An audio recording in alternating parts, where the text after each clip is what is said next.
que balingi Congo kolekanga ngefa. Parce que Bible zo bisabiso na Ecclésiaste chapitre 1 verset 10, il n'y a pas de nouveau sur la terre. Soka ninga ki penda pour la patrie. Akoye ko sangana ndeko na Tshisekedi. Chilombo, le président de la République. Il faut qu'il y ait un dialogue. Il faut qu'il y ait un dialogue. Dans la chapeauté de l'église catholique, na 5 ans. Maintenant, il y a une organisation, le Kenya a un drapeau qu'on a considéré c'est catholique. Oh. Tant que tu es là, catholique et ambongo, catholique et ambongo. Nani baluki lelo. Hein? Dialogue bazongo lukama les catholiques et ambongo. À la partie politique, il n'a chole quand il porte parole.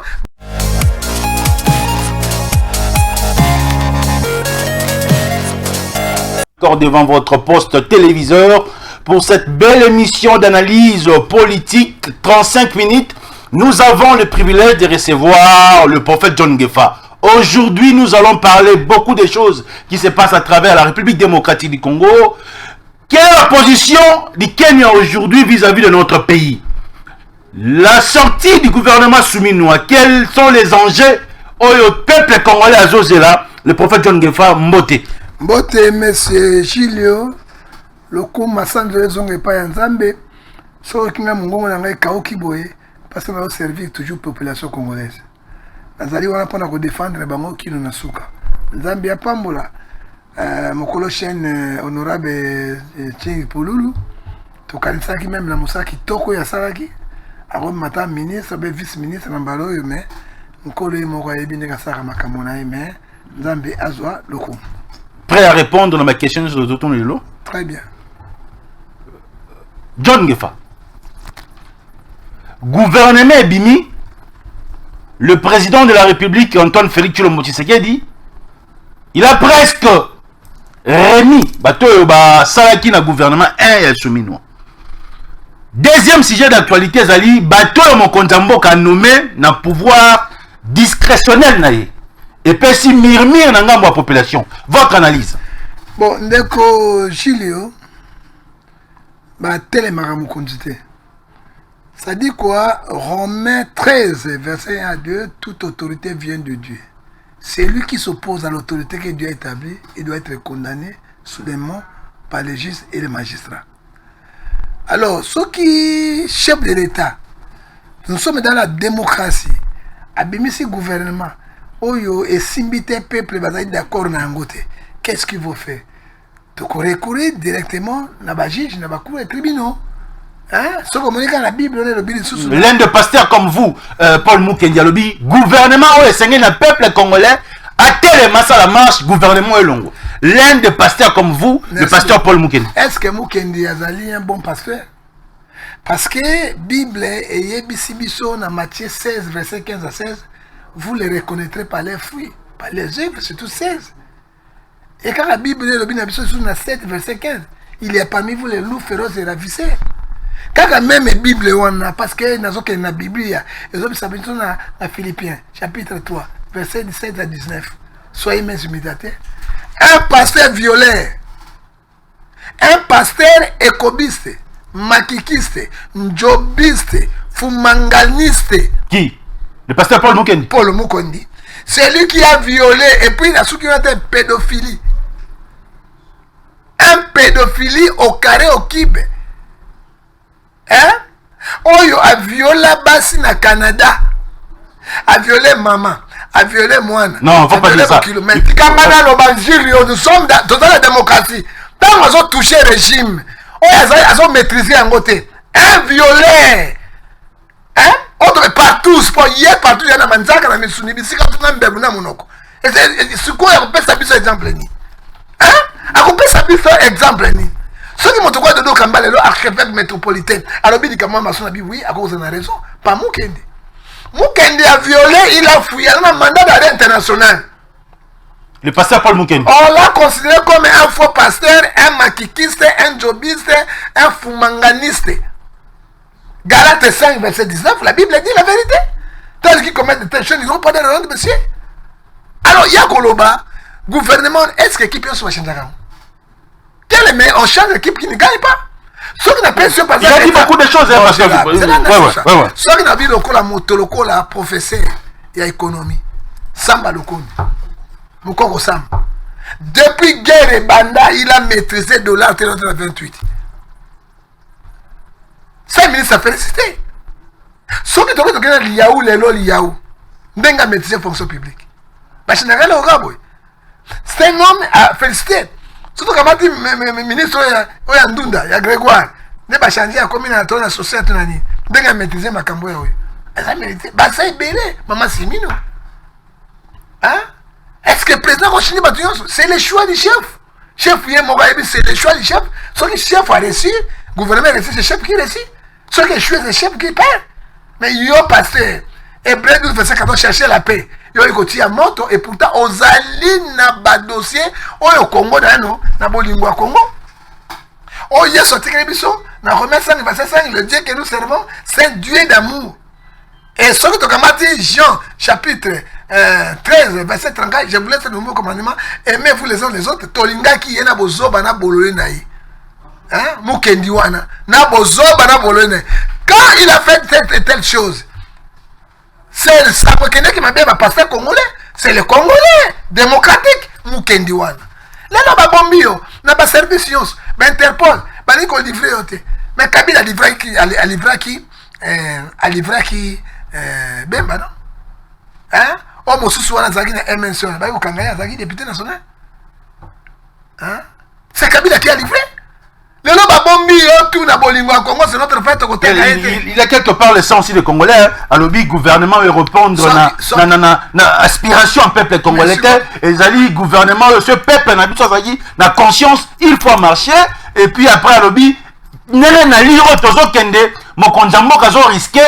Qu'on pèse à biso dauphin en 2028, moi si, or que Congo la minute on a pas ça, et moi c'est dans mouton en bokate. Azali faux prophète sur le lobby en dans Matthieu 24 verset 5. Et dans 2 Pierre chapitre 2 verset 1 à 3, Azali faux prophète. Choix ya chef. Aponi batonaye. Ayebi équipe zo sala yango. Ce n'est pas moi qui ai côté les manafère qui est président pour à défendre. C'est yé mon ko défendre pour ça biloko wala. Alors que quand moi, comme ça, Batouba marche, l'article 16 de la Constitution, 23, 24, Tokamati Angoti, na 16, et c'est autorisé. Hein? Marche, c'est pacifique, c'est autorisé. Hein? C'est la démocratie. Mais ils ont passé aux autres agitation, les gens sont Batouba Tamboul. Catholique à Tamboussa qui battent Kabila Boma Bango, na Bassango, na Bilo, Batouba Kene Boboulès, et qui est le pasteur. Azoti na bateau, na ba marche pour bateau kufa et pourtant lui-même il est un violé. Hein? Soit il va lâcher ngale bele va lâcher mukendité. Alors immigration, Interpol, oya Canada. Et pesa ya manzo ya international ba kumba ya kene kusamba kuna parce que y a ba crime à faire kuna. Est-ce que Zoluka peine mboka na biso? Hein? Il ne cherche pas la paix. Et je suis désolé parce que bateau va passer des bateaux tia mboka na ba sango, bateau tia mboka na moto. Pour voir Jean 10-10, les voleurs viennent pour dérober, égorger, pour détruire.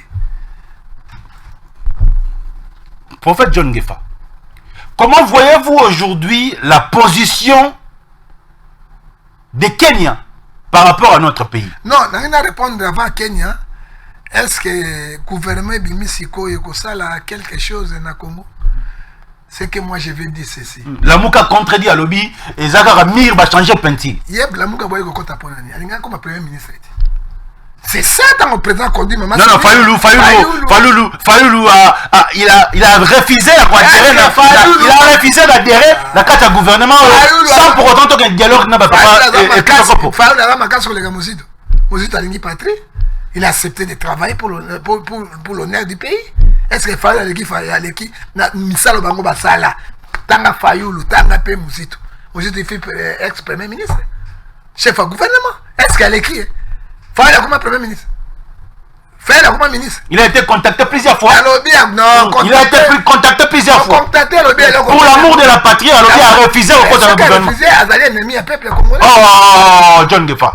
Nous sommes en démocratie. Est-ce que Papa Tshisekedi, de fait Papa Tshisekedi, Fayoulou avec qui? La peine de la démocratie. Mobutu a contacté combien de fois? Il a accepté de travailler pour l'honneur du pays. Malgré Bako Kacham Bezagi n'a démissionné. Pourquoi Fayoulou n'a pas fait ça? C'est Philippiens, chapitre 2. Et le bénéfice trop clair dans 21. ce sont les gens qui cherchent leur propre intérêt qui est l'intérêt de la population. Hein? Fayoul alingaka la première ministre et penga aso soma déjà ba veste na kato. Na sisi déjà benga ba veste kuna na Chine na Dubai. Na maman na bango. Bakota na parlement, bakota na kata gouvernement.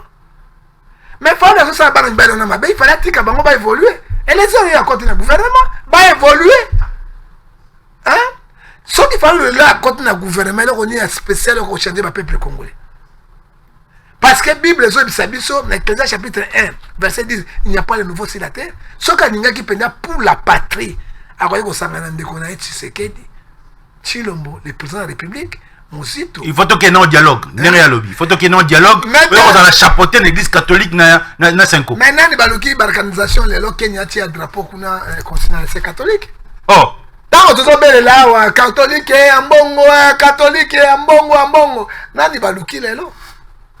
Hein? Dialogue bazongo lukanga ngende catholique ambongo. Asa la parti politique na chole quand il porte parole ba condamner nano acte au Kenya ça. Hein? Silence radio. Que dirons-nous?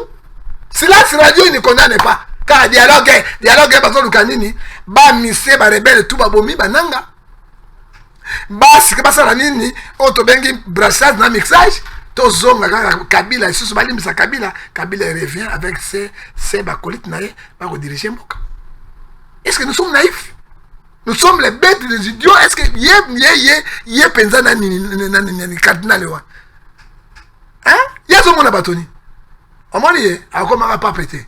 Y'a un attaque papa na makamone, y'a politique ya bozo ba de kaginango. Excusez-moi parce que ça va dire papa oi. Akufa bangane ba âge moko. Ba kufa bango telongo. Y'a comme ce papa. Hein? Parce que tu as un bon serviteur, un vrai pasteur. C'est lui qui a l'amour de la patrie. La patrie est sacrée.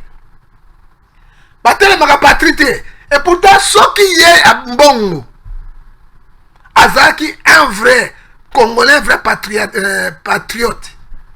Discours ni na kenaki devant Gagame na Rwanda oya beta qui pona koluba. Discours ni. Nous tous nous avons envie. Kagame yeboy, a fait passer mbota oseka. Il y a personne qui serait mbota oseka. Ce sont les ennemis de la patrie. Les ennemis de la patrie, ce sont les grands traîtres. Hein?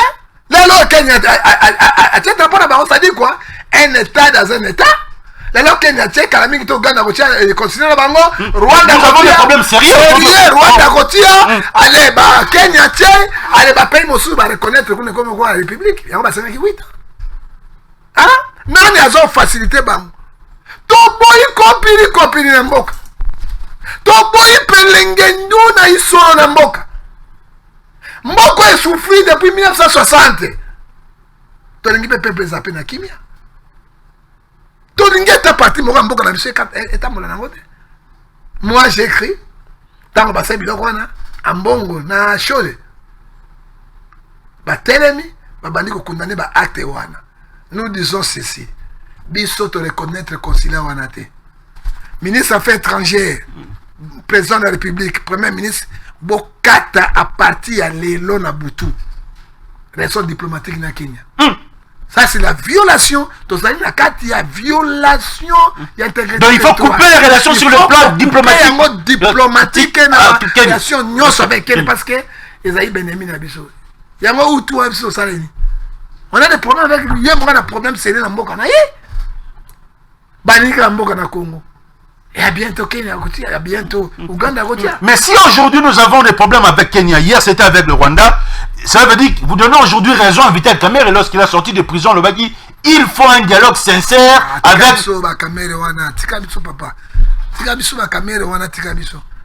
Traître baton à niveau nyonso na kati ya Congo. Si nous ne gagnons pas la guerre à cause des hein, les gens sont dans le gouvernement, l'objet a un message, bana baturaya, bana antenne satellitaire partout, est-ce que vous avez au Congo? Est-ce que vous avez Est-ce que vous avez tout le monde va croire que vous avez un ministre de la jeunesse. Pour la jeunesse. Hein? Vous avez les airs. À cause de Mbamba. Et nous sommes les défenseurs. Il y a Mabéné Mboka Bakoko Nabiso. Hein? Ça dit quoi? Tentative sur le peuple congolais pour appliquer l'article 63 de la Constitution. Que dit l'article 63 de la Constitution? Aucune agression interne, externe, tout Congolais doit devenir militaire pour défendre l'intégrité territoriale. On a 10 millions de militaires. Pour l'intérêt de la patrie. Pour l'intérêt de la patrie. Pour l'intérêt de la patrie, le prophète John Ngefa a signé l'autocata de relation diplomatique. Non, na Rwanda tokata, Kenya tokata, totika Burundi. D'abord, nyonso même tokata parce que les dangers là, balakisini, nous sommes faibles. J'ai dit au chef de l'État, parce que c'est lui le commandant suprême d'armée. Organisons-nous, frères. On ne négocie jamais dans les positions de faiblesse. Dans les positions de force.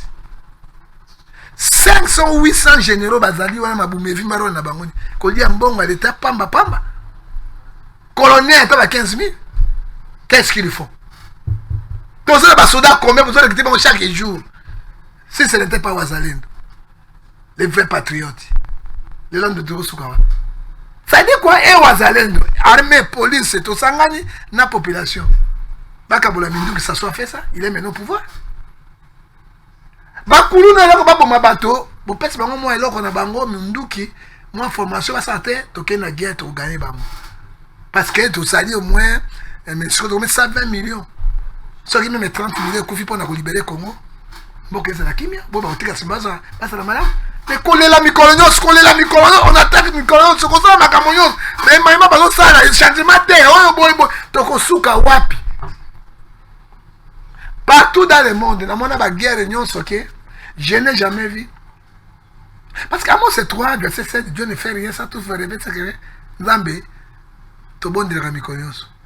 Mabumu na libu. Tolo likolo, makolo. Minoko ya sikaya. Rondora kashaka baba. Et autant la biso ba congolais. Dans ça na wana biso te. Vous intervenez. Otina soda ba kaji no na o papa Kizenga azana ba soda muzito pe wana. Muzito okwati pe na gouvernement. Bimisa biso ba o baba livre d'or azana ba ko na bino. Nyaso lokuta. Ba soda ya mikuse ya mitu minene ba ndundu. Tinda ba ngoto ke na este. Mwana seme akufa. Obano bunela ndika fu ebimi. Bandoki yosu basaka miracle. Donc il est to libérer qu'est-ce? Hein? Tout le monde a rappelé sur mon côté. Ça dit quoi? Le pays est en danger, monsieur. Bisou banganzan. Oya solo. Tozo mona mosika na mosi chapitre 3 verset 7. Combien de fois on a raté le chef d'État pour l'assassinat? Plus de 100 fois. Et si on assassine le chef d'État, Congo, ndeko boyo kangala wana zo bisayo. Congo est qu'un esclavage ici. Parti, parti. Donc il faut protéger qui c'est qui. Burundi a est parti, Rwanda a zui, Kenya a zui, Soudan a zui, Bakokata parti. Congo est que c'est fini. Si on parle aujourd'hui de Congolais, grâce à président Tshisekedi, c'est sa mission que Dieu a envoyée pour la libération du Congo. Mais nous demandons au chef de l'État. La Bible dit Matthieu 10, 15 à 16. Je vous envoie brebis au milieu de loups. Soyez prudents comme le serpent. Josué chapitre 1, verset 8 à 9. Que cet livre de la loi ne s'éloigne pas sur le chef de l'État. Médite les nuits et jours. Lève-toi, prends courage. Président a le courage. Tellement qu'on pèse un discours agressif. Le seul moteur est le malgré toute la diplomatie. La pêche exemple, la négociation. Tantôt Amérique en demi, tantôt après ces conditions, tantôt français lobby, tantôt Boué, même jusqu'alors, Babi Maraté. Très bien. Et là, on va les Maraté, Baza sanctionné, Baza qu'on 5 km, très bien. Baza tourner à rond. Bisso, on libéré mon cannabis. Aujourd'hui, Kenya est devenu comme étant notre ennemi, mais en attendant, il y a déjà une plateforme opposition derrière Joseph Kabila. Il y a Joseph Kabila, Delis Sanga, Katumbi, Seth Kikouni, on a Sénégal, et puis on a posé on a papa Pissokopo. Et analyse, il y a prophète Ngefa. Ce sont les ennemis de la République. Mais la Gassagi, Sanga, Katumbi, parce que ce ne sont pas les Congolais, ce sont les noms du Katumbi. Il y a quand même un mboka bateau. Hein? Katumbi, il y a quand même un mboka bateau. Tika Sanga. Seth Kikouni, Tika Bango, ce sont les Congolais. Yo pena yo na Kanambe, Hippolyte, Kanambe, Kazerebe Bembe. Bozo kanga na mboka bato pona. Yo Moïse Katumbi, yelo kono so Moïse. Qui est Moïse Katumbi ici? Oyebi il faut préparer déjà l'élection 2028 hein. Nalobi ministre ya justice ya côté ce qui fait trop dur pour na birezio. Fa trop dur, il faut ça injonction ya makasi pour mettre fin na biloko. Parce qu'article 12 de la Constitution, le tout Congrès go devant la loi. Quel a eu à poser, à reconnaître la République? À reconnaître la pourquoi vous n'avez pas mais comme parti à la République, si vous avez réuni, vous avez moto à la Zambien, maman a été à Tel Aviv, Juif, Moyuda, aïe, quand on a un cannabis. Pour que tu aies trouble, bateau, bateau, koufa, pour que ces 6 messieurs disent, bateau, quand on a liboso dans la on ne doit pas accepter ça, monsieur. On n'acceptera pas ça. Ok? Soit tu sais qu'il d'accueil ou quelque chose, pas aucun été, t'es 2030. Soit qui nani Moïse Katumbi à côté d'un beaucoup Kabila, moi je viendrai rebelle. Donc ça les rebelles. Donc on a dit que la lobby na lobby ngai. Soit qui quel dialogue pas comme la poste là-bas. Dialogue avec l'intérêt de la population congolaise. Nous avons les problèmes de la guerre, nous n'avons pas de problèmes de politique. On n'a pas une crise politique, monsieur. Nous sommes à la guerre avec nos ennemis. Si on dialogue, on va dialogue avec la poste. De sorte que dialogue na Kabila nanga ngefa olingate. Na kolinga ngote, na kozwa minduki na Kenya Équateur na Zamba na bandi rébellion, Jésus devant Dieu. On va faire rébellion par l'équipe ngaité. Hein? Na kosa rébellion. Toi c'est toi monsieur. Toi c'est toi. Bato bazo bomba biso, bazo piller biso. Papa, bana mokile bana na mwana babomi mama banzi bandi pa na ye azotelemisa mwana mwana azotelema te nzala esali amei libele ya mama ya cadavre baimage eleki monde mobimba. Combien de pays condamné loko monde mobimba namona te na telema parce que na kanda namona te monsieur le journaliste ete mwana ya 5 mois les Rwandais Kazerebe Kabila Kabanga. Oh, c'est un Congolais. Il n'est pas Congolais. C'est un Congolais. Mais c'est la nangai. Tant que comme qui na auditoire militaire. La personne ce que vrai nom na Ezaï Kabila. Kambangi. Kazerebe baby baby. Hein? Oye comment na? Kabila te hein? Ezala kinini vrai nom na identité na yi. Ezaï le nom na haute cour militaire. La vérité bimi. Oye bien papa, Luc 12 verset 3 te bon mame kobima. Vrai non naïe. Ce n'est pas Kabila.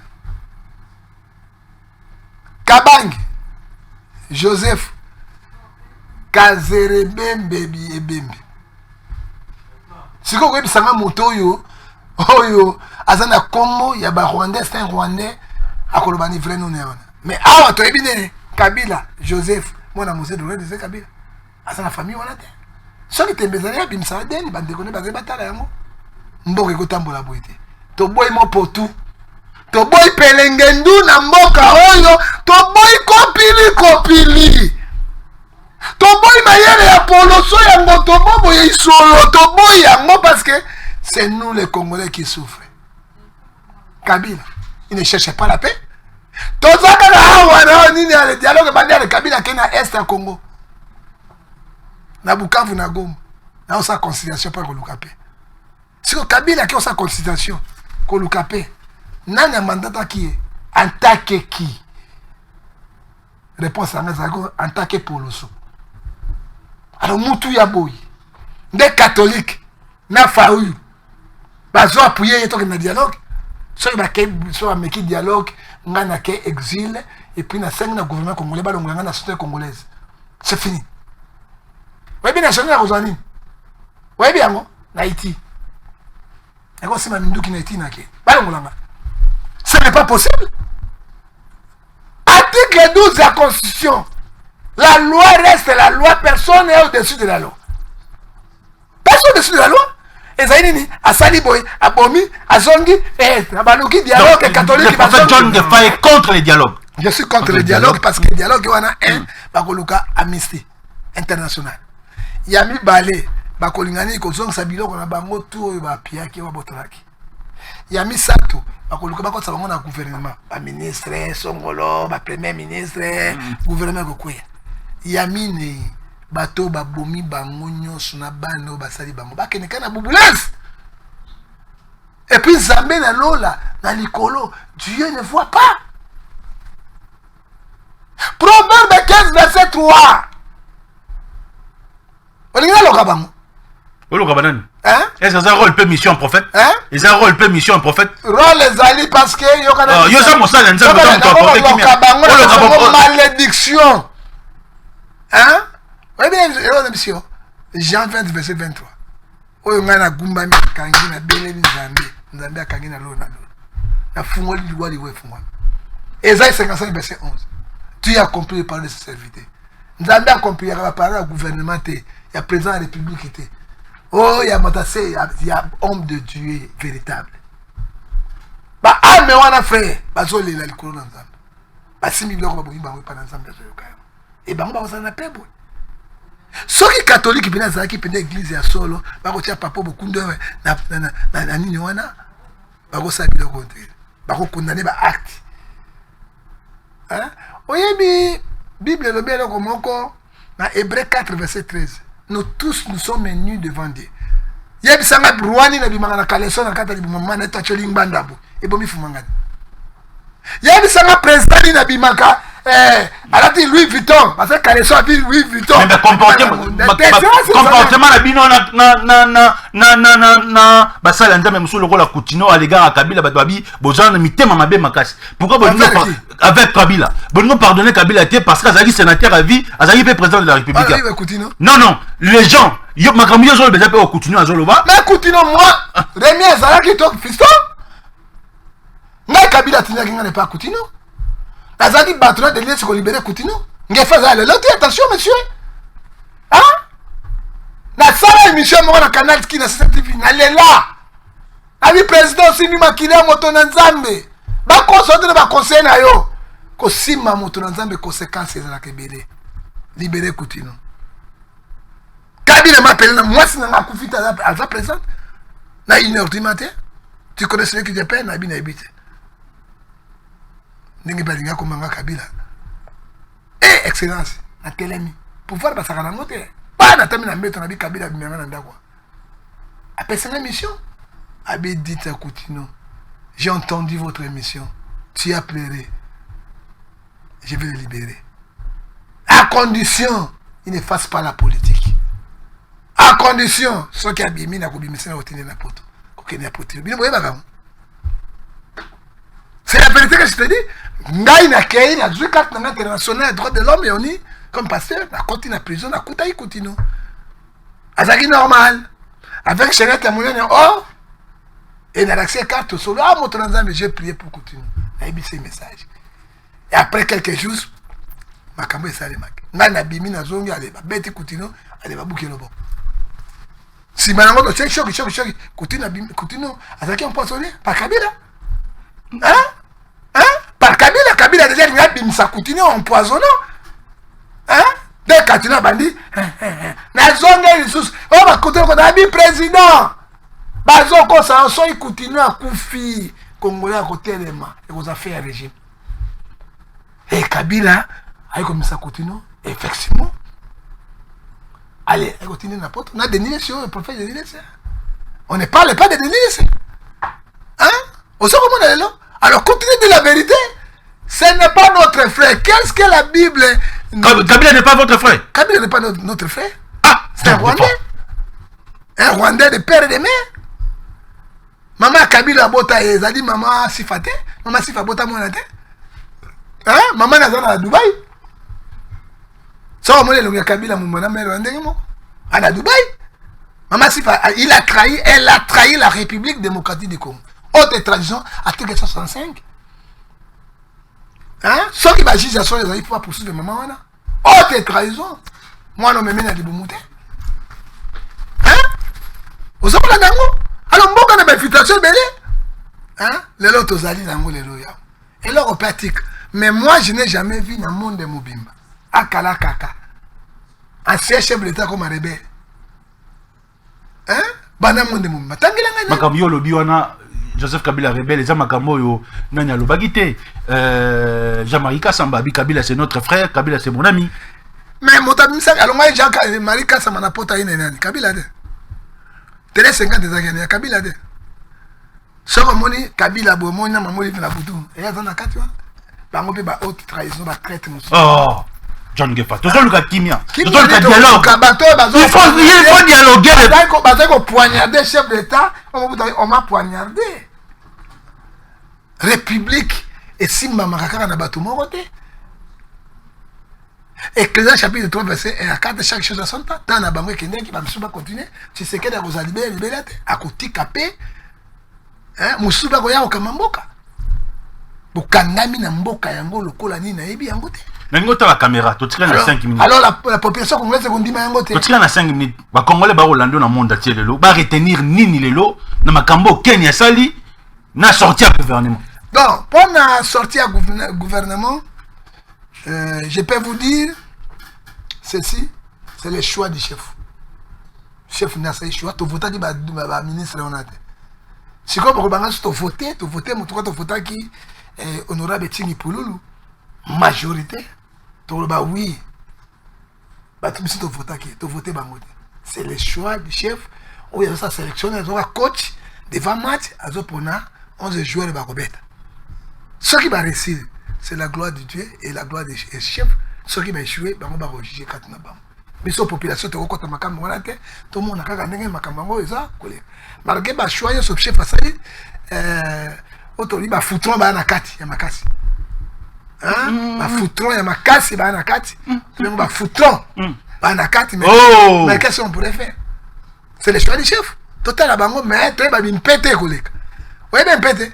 Ba les soeurs zo mbeta ba epou ya raté yo ka foi. Bino benga onzadi. Biso batambana to ba impete. Il faut te bango mais nyonso wana bazongi o bakoti ba fote. Hein? Donc un exemple. Moïndo Nzangi n'a pas à côté de gouvernement. Qu'est-ce qu'il a apporté au gouvernement? Mais il revient encore. C'est le choix du chef. Très bien. Mais pendant Kenya, il y a des violations, il y a accord. Oh, il y a paix. Autosignaki. La leka pas na yo ao. La lobby accord on a Rwanda à boycotter amo. L'émission ça to garder ngo. À boycotter amo mais to kota na guerre ya makasi. Les effets sont là. Ata Rwanda atie conseiller na bango te mais atini Kenya wazalié na bango na Uganda atia bidembo total. Ça dit quoi? Organisons. Très bien. Ce qui est simbité, je demande au chef de l'État et au Premier ministre, ministre de la Défense nationale, et les RT, les RT, c'est comme ça, on va bounder sur les ministres, il y a tata, il y a pété belé, belé,